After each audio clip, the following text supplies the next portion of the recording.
welcome back to the ranch. Dr. Uptown here.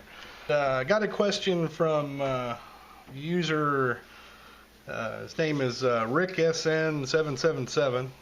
He's contacted me a few times with an occasional problem that he's had. The problem that he's got this time around is his thumb safety has become loose. Was questioning me and asking me if there was a way to fix that. Generally speaking, as long as the thumb safety isn't falling out of the pistol itself, then what we'll need to deal with is probably this small spring that's inside the plunger tube there, in the plunger spring. And so that's what we're going to take a look at. We'll also go ahead and take a look at some safeties and kind of show you some issues that come up with those on occasion. The first place we want to go ahead and start probably is to go ahead and break this thing down, and I'll take the parts off the back end so that we can see in through the back of the pistol. Well, one thing I've done here is I have changed my lighting around a bit, so let me know if you guys think it's any better or any worse than it was.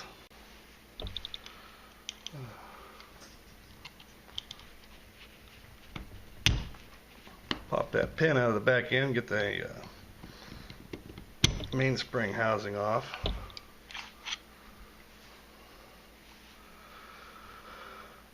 With the mainspring housing off, go ahead and remove our safety, which will allow us to remove our grip safety, steer spring,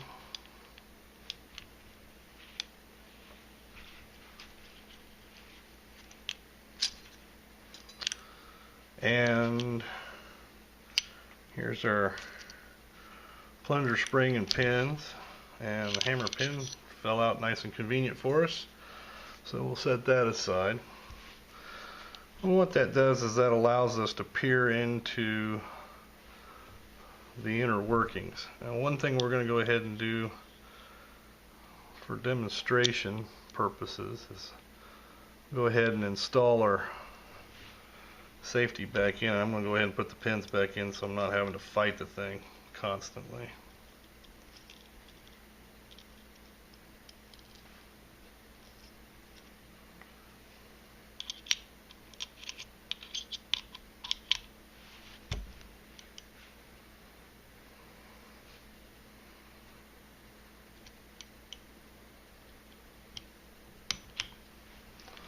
Alrighty, now let's see. As you can see, right here is the safety. This is in the fire position, so you can see that it's down and out of the way. Once the safety is put into the safe position, you can see that two things happen. The first thing that happens is right here, the safety has engaged this cross lug on the sear, which prevents the sear from moving any further than it is here, which is only about 1/16 of an inch. The second thing that rounded portion of the safety does is it comes up and fits into this curved area on the hammer, preventing the hammer from moving, which would be in about this position in the fire position. That round portion comes up and blocks the hammer like this to prevent it from actually falling. So it does two things. The first thing it does is it blocks off this sear, and the second thing it does is it prevents the hammer from actually rotating on its axis. So now that we've kind of got the idea function of the safety, we can kind of look at it as it's out of the pistol.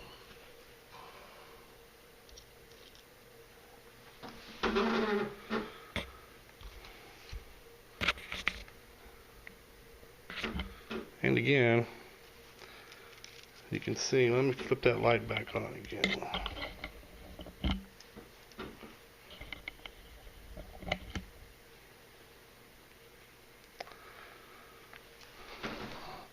in this, you can see that this is kind of a semicircle with a couple of notches cut out of it. And what those notches are that are cut out of it is those are areas that allow the hammer and the sear, portions of the hammer and the sear, to pass as that safety is moved into those two positions. The other thing you'll see on this is this groove here that's cut in the back. Generally, if you're having to fit a new safety into the gun, this area right in here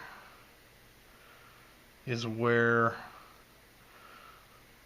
you'll have to polish up or even file a little bit to get it to clear, as well as this area right here. On most of these that you'll get aftermarket, this area right here is actually not cut widthwise enough to allow for this portion of the lug to pass on this portion of the frame. Basically, this is cut to the width of the frame that you have. So with the various manufacturers, you'll run into issues of various width.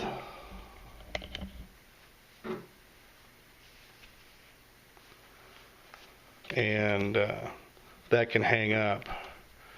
How you're going to know what your problem is when you're fitting the safety, you're actually going to be basically doing it in this same configuration, where you've got the sear disconnector in place.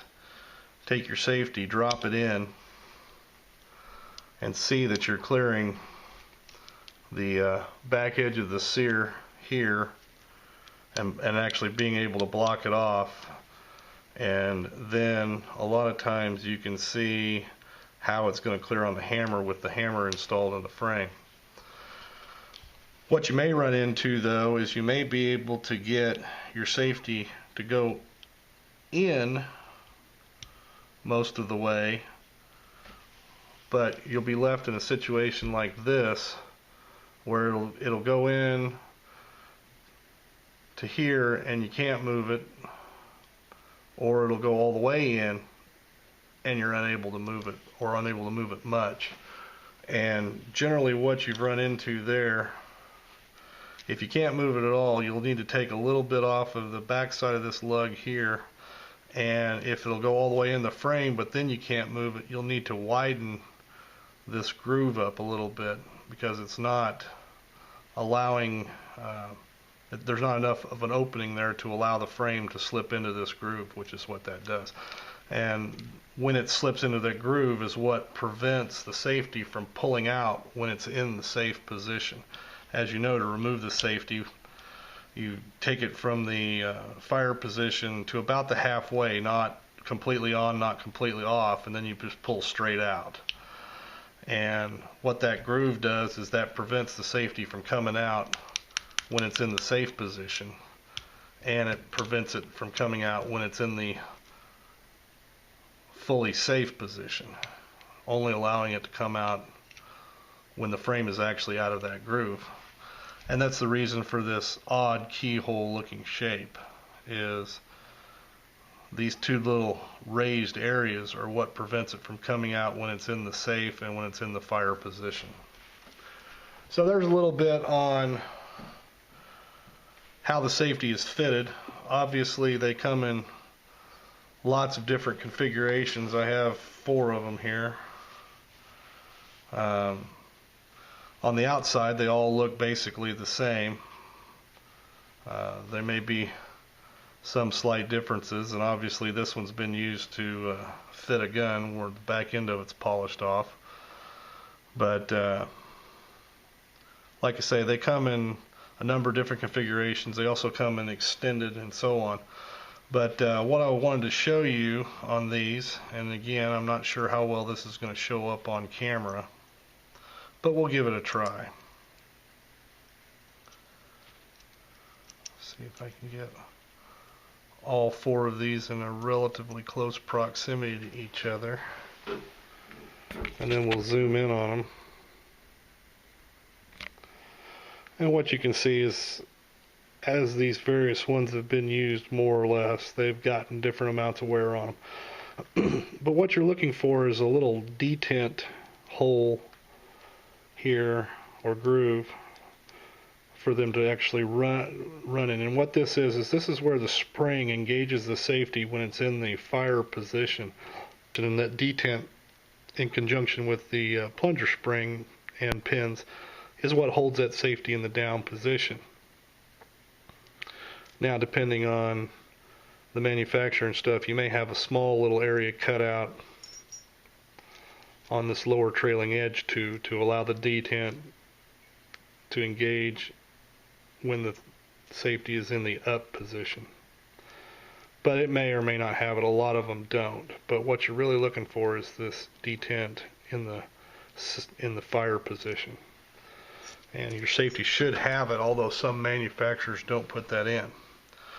So, to get back to Rick's question on this, his problem is he has a floppy safety. So what we need to concentrate on is this spring. And what this spring is it's a closed spring, and it's practically impossible to get these pins off once you have them on without damaging the spring, but we'll see. Okay, there we go. We got that one off. Let's see if we can get that in there and you can see. You'll note that both the larger and the smaller pin have this little engagement area on them, and that's what goes into the spring. Like I say, they're both ends of this spring are closed in, and it just snaps in there so that it stays together as a unit when it's together. What you need to do probably, Rick, is just give this spring a little bit of a stretch, and a lot of times what I'll do on them is put a little kink in them, and you can see what we've done with that. It's got just a little bit of a kink in it, spread it out just slightly. What that'll allow that spring to do is it'll actually add a little bit of length to the spring, and it will allow so that when it's under tension and you remove that safety, it will allow that spring not to go shooting out of there. You can see that I'm putting it under full compression and then releasing it. That spring's not coming out all the way, and that's because we've put that little kink in it. And that's a good practice to do, is go ahead and put that little kink in it, but just spread that spring out a little bit, and what that'll do is that'll give you a little more length on the spring, and then you should get a positive engagement so that you don't have the little bit of floppiness after the fact. Anyway, I hope you guys find this interesting. That's basically the easiest way to fix that so that you get that positive engagement versus having it just flopping around in there. They do get a little weak sometimes, even on a new gun. The recommended replacement interval for that spring is basically there isn't one. It's like 20,000 rounds, or when the spring actually breaks. So it's not like a recoil spring or a mainspring housing spring or a sear spring where you're wanting to look at those depending on the spring, between 2,000 and 10,000 rounds. This little spring, basically, it doesn't actually have much movement in the cycle itself. Therefore, there really is, like I say, the actual recommended replacement is like 20,000 rounds, but to be honest, most casual shooters will never shoot that many rounds to achieve that recommended replacement.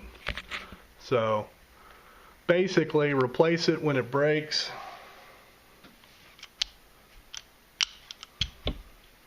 and you'll be okay. Like I say, the replacement value of the spring is not really relevant. Some spring kits don't even include that spring.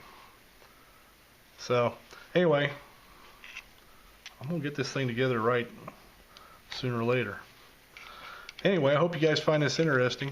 Talk to you later. You have a good day.